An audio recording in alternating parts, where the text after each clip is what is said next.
welcome back to my channel where we talk all things food and fitness, and the final episode of Getting Leany. It's like the hottest day of the year today, 30 degrees, and I'm feeling it. It's fair to say a lot has gone down in the last 12 weeks from lockdown, not really knowing what's going on in the world, and that hasn't made my weight loss journey completely linear. When I first started this series, it was because I was going on holiday, which I am due to go on Tuesday. But my flights have been cancelled, trips cancelled, whole of 2020 is cancelled.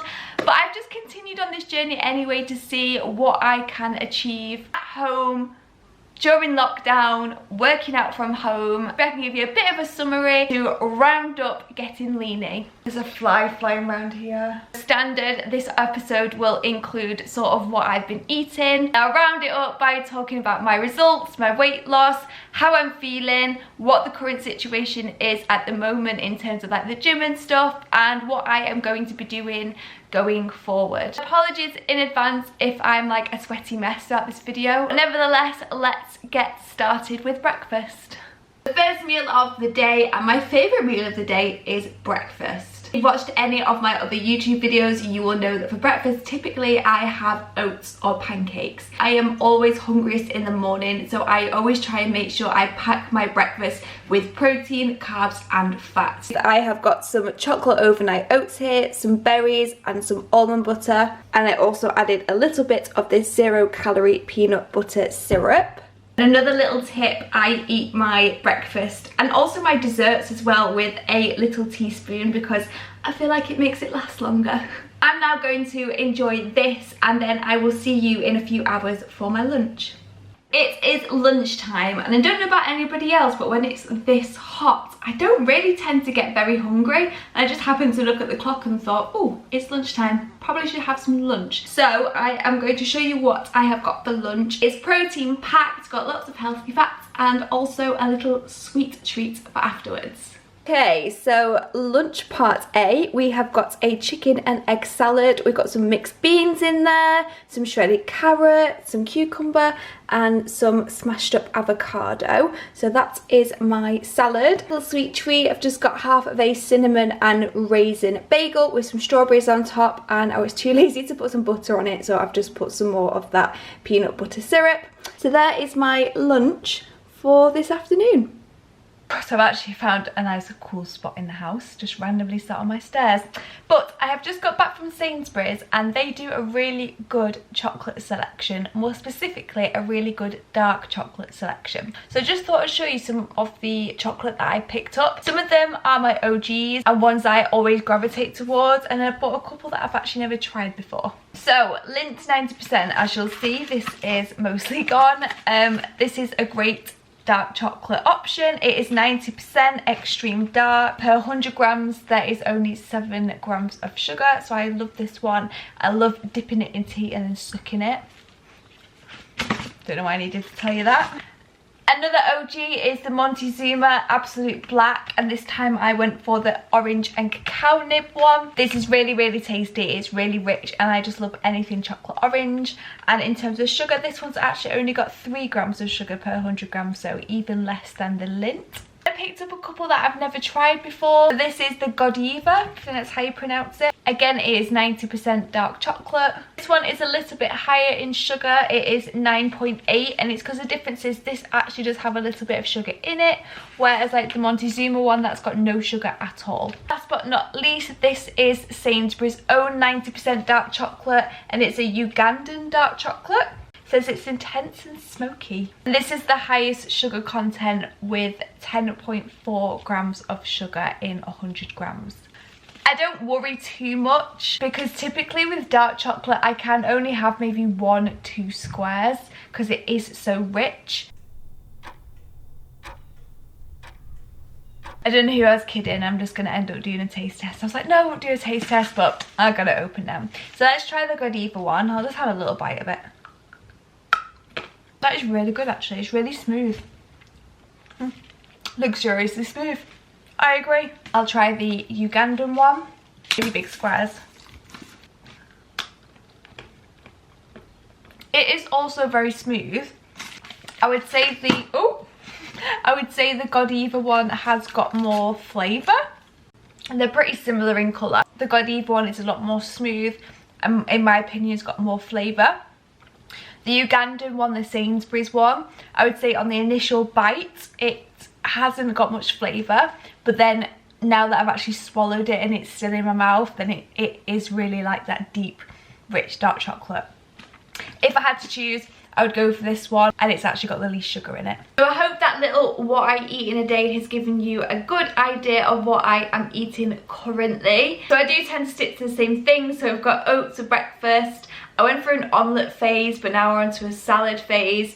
For my snacks, I had a hazelnut top ice cream, then I had some homemade cauliflower hummus with some veggie sticks and some ham, and then for dessert I just had my standard, my jelly, my yogurt, and I usually have like puffed rice and a protein bar, but what I did was I melted the protein bar and just mixed it in with the puffed rice to make sort of like a Rice Krispie square. And for dinner I just had the chicken orzo, sort of one pot wonder, should we call it. That was just a Joe Wicks recipe from my Body Coach graduate plan. So what we need to do is round up this Leany series, round up the last 12 weeks, and there's a lot to say, but I'm going to try and be as succinct as possible. So let's start with talking about exercise workouts. As you know, because we've been in lockdown, the gyms have been closed, which means that I've had to work out from home, and I have been quite consistent with my workouts. I will say that is probably the most consistent thing that has been in my life. I would say on average I work out between 5 to 6 times a week. At first I started off by doing really heavy weight sessions, and I was doing like 5 times a week, as well as doing HIIT and cardio, and it just became way too much, way too complicated, and I was exhausted. Now if we just fast forward to 12 weeks, I've definitely learned a lot about my body and how to try and slow down a little bit. So at the moment I am doing 1 lower day, 1 upper day, and then 2 full body days as well. So they are 4 weighted workouts, and I am now taking 2 rest days because I have realised that I need that to recover to be able to give my all to my other workouts. On the final day I really just listen to my body. It's usually a Wednesday, so if I've got the energy then I'll do a short HIIT workout, maybe like 20 minutes with no equipment or minimal equipment. Or if I kind of feel a bit lethargic, a bit slow, then I've really been trying to get into Pilates. Sometimes on a Wednesday I'll just do maybe like a 20 to 30 minute Pilates sessions, which really focuses on my core, using my body weight during the workout. So I have really been enjoying that. So 4 weighted sessions, 1 maybe HIIT Pilates session, and then 2 rest days. That's what my workouts are looking like at the moment. For me, I don't feel like not going to the gym has affected my progress at all, to be honest. I have been making sure that I'm getting my steps in every day, so I average 10 to 11,000 steps. I'm constantly moving and doing my workouts. I'm not gonna lie, I am keen to get back in the gym and start lifting heavy. I've only got 20 kilograms on my barbell, so yes, I am desperate to get back in the gym, get building that muscle, but I do feel like I have maintained the muscle that I've got throughout lockdown. Okay, so let's move on to nutrition. I actually recently filmed a healthy grocery haul, so to see what kind of foods I was eating overall, then you can go and check that out. I will link it down below. If I'm honest, it's nutrition that I probably struggled with most. Some weekends I would just completely go off track. I would get into the chocolate cupboard and yeah, just go wild. I really had to step back and address that, and I think I was being a little bit too restrictive because I really had my eyes on that goal. So I started to incorporate more of the foods that I love to then stop those sort of indulgent weekends. So as I mentioned earlier on, it wasn't a linear experience. Some weeks I did really well and was dropping the weight, and then some weekends I would just have a blowout the weekend and it just meant that I maintained instead. But of course you want to know how much weight I've lost. I weighed in at 9 stone 1.5 pounds, and as of today I am 8 stone 7.5 pounds. So a really good loss there, I have to say, over the 12 weeks. And what's been really good about it is that it's been a steady weight loss. A combination of eating healthy and exercising definitely contributed to my weight loss, and I feel like I'm in a really good place and I'm really happy with the way that I look. So this is where this episode takes a little bit of a turn. I have been diagnosed with post-pill amenorrhea. It's actually been really difficult for me, and I am trying to document my journey, but to pick up the camera and talk about it has actually been really difficult. The advice that I have been given is to increase my calories, increase my carbs, increase my fats, and lower my sugar.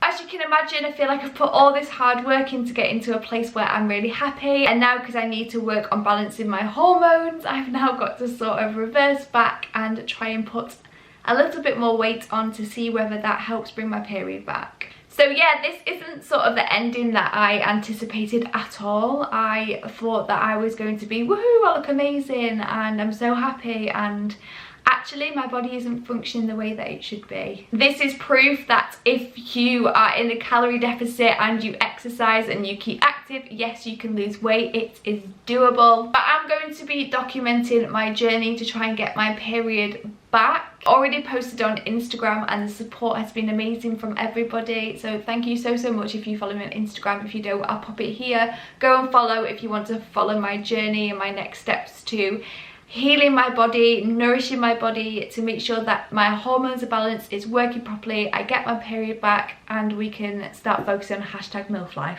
I hope you've enjoyed this series. It's been a real learning curve for me, and it's shown me that I can lose weight if I want to, and if my priority needs to be putting on weight, then that's just what we gotta do. And it's a good job I love food, because I'm gonna be eating a hell of a lot more of it. If you've got any questions at all, please leave them in the comments. I'm hoping now that I'm not sort of in this dieting phase, I can bring you a lot more fun videos now, so I've got loads of ideas. But other than that, I think that is it from me. I really hope you've enjoyed this series. Let me know what else you would like to see. Subscribe and like if you haven't done already, and I will see you in my next video.